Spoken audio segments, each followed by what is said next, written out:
வணக்கம். தமிழ் வெற்றிலை சமையலுக்குள்ளே போகலாம் வாங்க. நம்மளோட சேனலை நீங்கள் ஃபஸ்ட் டைமாக பார்க்குறீங்க அப்படின்னா சப்ஸ்கிரைப் பண்ணுங்கள், பெல் ஐக்கானை கிளிக் பண்ணுங்கள், ஆல் பட்டனையும் செலக்ட் பண்ணி விட்டுருங்க ஃப்ரெண்ட்ஸ். அப்போ தான் நான் தினம் போடுற வீடியோ உங்களுக்கு நோட்டிஃபிகேஷனில் வரும். வாங்க வீடியோக்குள்ளே போகலாம். இன்றைக்கி நம்ம ஒரு சூப்பரான ரெசிபி பார்க்க போகிறோம். என்ன அப்படின்னா கோபி மஞ்சூரியன். அதுக்கு நம்ம இன்றைக்கி காலிஃப்ளவர் எடுத்துக்கலாம். காலிஃப்ளவர் எடுத்துகிட்டு நம்ம கட் பண்ணி எடுத்துக்கலாம். ரொம்ப குட்டியாக கட் பண்ணாமல் கொஞ்சம் பெரிய சைஸில் நம்ம காலிஃப்ளவர் சில்லி போடுவோம் இல்லைங்களா, ஸோ அந்த சைஸ் அளவு நம்ம கட் பண்ணி எடுத்துக்க போகிறோம். இப்போது அவ்வளோதான். இப்போ இருக்கிற எல்லா காலிஃப்ளவரையும் நம்ம அப்படியே கட் பண்ணி எடுத்துக்கலாம். கட் பண்ணி எடுக்கையில் நம்ம லைட்டாக தண்ணியை சுட வச்சுக்கலாம். தண்ணி அதில் கொஞ்சம் உப்பு சேர்த்துட்டு நம்ம தண்ணியை நல்லா சுட வச்சதுக்கப்புறமா அடுப்பை ஆஃப் பண்ணதுக்கப்புறமா நம்ம கட் பண்ணி வச்சு காலிஃப்ளவரை நம்ம உள்ளே சேர்த்துக்கலாம். தண்ணி நல்லா சுட்டுருச்சு. தண்ணி சுட்டதை ஆஃப் பண்ணிட்டு உப்பு சேர்த்துட்டு இப்போ நம்ம கட் பண்ணி வச்ச காலிஃப்ளவரை உள்ளே சேர்த்துக்க போகிறோம். உள்ளே சேர்த்துட்டு இதை அப்படியே வச்சிடலாம். ஒரு 10 நிமிஷத்துலேருந்து 1/4 மணி நேரம் போல் அப்படியே வச்சிட்டோம் அப்படின்னா தான் அதில் இருக்க புழுவெல்லாம் இருக்கும், அது பூச்சி பிடிச்ச மாதிரியெல்லாம் இருக்கும். ஸோ அதெல்லாம் செத்து போகிறதுக்காக தான் நம்ம இப்படி பண்ணுறோம். இதை நல்லா அப்படியே ஊற வச்சுட்டு தண்ணியிலே நல்லா போட்டு வச்சுருங்க. அதுக்கப்புறம் நல்லா ஒருக்கா நல்லா அலசிட்டு அதை தண்ணி இல்லாமல் வடித்து எடுத்துக்கலாம். 2 ஸ்பூன் அளவு மைதா மாவு சேர்த்துக்கலாம். 2 ஸ்பூன் அளவு கார்ன்ஃப்ளவர் மாவு சேர்த்துக்கலாம்.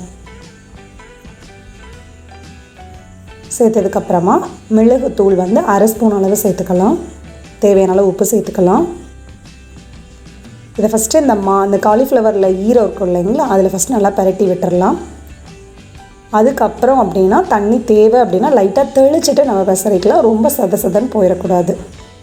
இதுக்கப்புறம் இப்போ தண்ணி மிளகாத்தூள் ஒரு 1/2 ஸ்பூன் அளவு நான் சேர்த்துருக்கேன். ஸோ மிளகுத்தூளும் சேர்த்துருக்கோம், அதனால் பார்த்துட்டு உங்கள் காரத்துக்கு தகுந்த மாதிரி சேர்த்துக்கோங்க. இப்போ தண்ணி மிளகாத்தூள் சேர்த்துட்டு இது நல்லா கலந்துக்கலாம். தண்ணி இன்னும் கொஞ்சம் வேணும், மாவு தனித்தனியாக இருக்குது. ஸோ அதனால் லைட்டாக கையில் தண்ணியை தெளிச்சிட்டு இப்போ நம்ம நல்லா இதை கலந்து விட்டுக்கலாம். நல்லா இந்த போல் பெசரியாச்சு. பெசினதுக்கப்புறமா எண்ணெய் நல்லா ஹீட் ஆனதுக்கப்புறமா ஒன்று குட்டியாக போட்டு பாருங்கள். நல்லா இந்த போல் பபிள்ஸ் வந்தது அப்படின்னா எண்ணெய் ஹீட் ஆயிடுச்சுன்னு அர்த்தம். இந்த ஸ்டேஜில் எல்லாத்தையும் கொத்த அள்ளி போடாமல் ஒன்றா எடுத்து போடுங்க. எண்ணெய் ஹீட் ஆகிற வரையிலும் அடுப்பை ஹையில் வச்சுக்கோங்க. எண்ணெய் ஹீட் ஆனதுக்கப்புறமா அடுப்பை கொஞ்சம் மிதமான தீயில் வச்சுட்டு ஒன்றா பார்த்து கவனமாக செய்யுங்க. எண்ணெயில் செய்கிறீங்க, ஸோ கவனமாக செய்யுங்க. இப்போ இது எல்லாத்தையும் அடுப்பை லோ ஃப்ளேமில், அதாவது கொஞ்சம் மிதமான தீயில் வச்சுட்டு நல்லா பொரிச்சு எடுத்துக்கலாம். நம்ம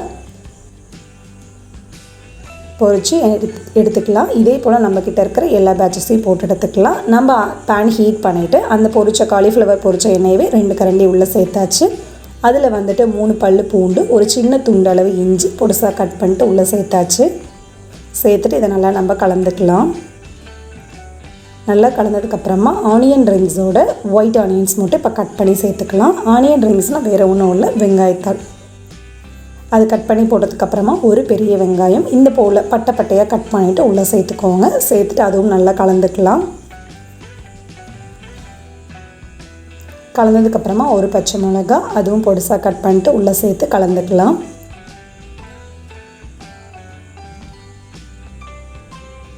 அவ்வளோதான், நல்லா கலந்தாச்சு. கூட ஒரு குடை மிளகாய் அதுவும் பட்டையாக கட் பண்ணிவிட்டு அதுவும் உள்ளே சேர்த்து நல்லா கலந்துக்கலாம். ரொம்ப சூப்பராக ரெடி ஆகிட்டே இருக்குது கோபி மஞ்சூரியன்.